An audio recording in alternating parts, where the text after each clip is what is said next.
Hello বন্ধুরা, শুভ সন্ধ্যা সবাইকে। তো তোমরা সবাই সন্ধ্যাবেলায় কে কী টিফিন করছো আমাকে কমেন্ট করে অবশ্যই জানিও।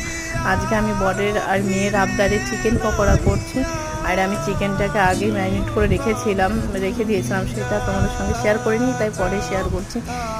আর ম্যারিনেট করে রেখেছিলাম কী দিয়ে, একটা লেবু কেটে, লেবুর রস, আর হচ্ছে কি যে নুন, গোলমরিচের গুঁড়ো, তারপর হচ্ছে আদা রসুন বাটা, কাঁচা লঙ্কা বাটা, কাশ্মীরি রেড চিলি পাউডার, আর হচ্ছে কর্নফ্লাওয়ার, একটা ডিম, আর চালের গুঁড়োটা আমি পরে দিয়েছি, যেহেতু ফার্স্টে আমার গুঁড়ো করা ছিল না, পরে আমি গুঁড়ো করে তারপর দিয়েছি।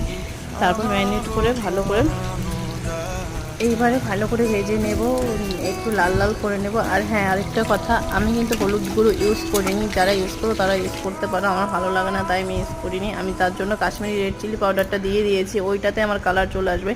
আর আমার দেখো পকোড়ার কালারটা লাল লালই হয়েছে। আমি